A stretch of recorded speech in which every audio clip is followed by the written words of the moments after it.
Assalamualaikum warahmatullahi wabarakatuh. Bapak Ibu sekalian yang terhormat, berikut ini kami sampaikan tata tertib pretest daring berbasis domisili. Ada 18 tata tertib yang harus Bapak Ibu patuhi.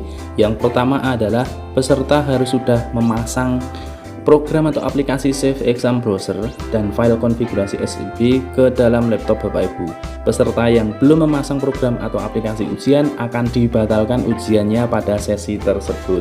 Yang kedua Bapak Ibu, peserta harus masuk dalam ruang Zoom paling lambat 30 menit sebelum pelaksanaan ujian. Yang ketiga, peserta harus mengikuti ujian sesuai jadwal dan waktu yang sudah ditentukan. Kemudian yang keempat, peserta harus berpakaian sopan dan rapi, tidak menggunakan kaos.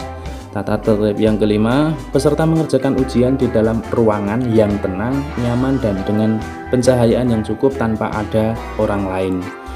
6. Jarak peserta kurang lebih 2 meter dari kamera zoom di HP.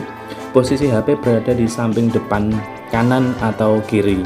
Di atas meja hanya diperbolehkan ada laptop, botol atau gelas air minum transparan, obat-obatan pribadi bagi peserta yang sedang sakit, kertas coretan, dan satu alat tulis. Laptop bersih dari kabel lain kecuali kabel charger. Kemudian yang ketujuh, peserta harus mengikuti dan menaati pengawas dalam proses verifikasi dan selanjutnya dan selama pelaksanaan ujian. Proses verifikasi data, ruang, dan kepengawasan dilakukan dengan menggunakan aplikasi Zoom.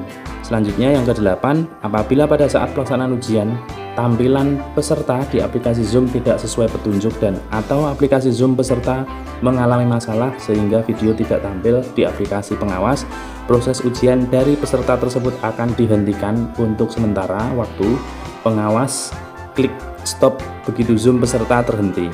Peserta akan diizinkan untuk melanjutkan ujian setelah kendala tersebut teratasi dalam waktu maksimal 10 menit. Apabila peserta tetap tidak bisa menampilkan videonya dalam batas waktu yang ditetapkan, maka ujian dihentikan dan dinyatakan tidak lulus.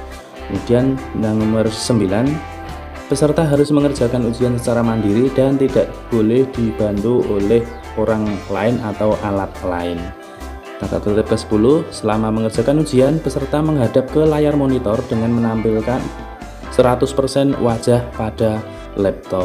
11. HP yang digunakan untuk Zoom disetting dalam posisi hening untuk panggilan telepon dan unmute untuk Zoom. Tidak boleh di mute Bapak Ibu dan posisinya harus hening ya, tidak ada panggilan telepon masuk. Kemudian yang ke-12, peserta dilarang mendokumentasikan dan menyebarluaskan soal seleksi akademik. 13. Peserta dilarang melakukan kegiatan lain yang tidak berhubungan dengan pelaksanaan seleksi akademik daring berbasis domisili selama pelaksanaan seleksi akademik calon mahasiswa PPG dalam jabatan. 14. Peserta dilarang meninggalkan tempat duduk yang terpantau oleh kamera HP. 15. Peserta dilarang pergi ke toilet selama ujian berlangsung. Silahkan lakukan sebelum dan atau setelah ujian. 16. Peserta dilarang makan dan atau merokok pada saat mengerjakan ujian. 17. Peserta diperbolehkan minum air putih dari botol transparan atau minum obat pada saat mengerjakan ujian. Silahkan siapkan terlebih dahulu. 18. Yang terakhir, panitia pengawas berhak menghentikan pelaksanaan seleksi akademik yang sedang berjalan untuk peserta secara individu jika ada peserta yang melakukan tindakan kecurangan atau melanggar ketetapan dan peraturan. Demikian Bapak Ibu 18 tata tertib pretest daring berbasis domisili. Sekian saya akhiri. Assalamualaikum warahmatullahi wabarakatuh.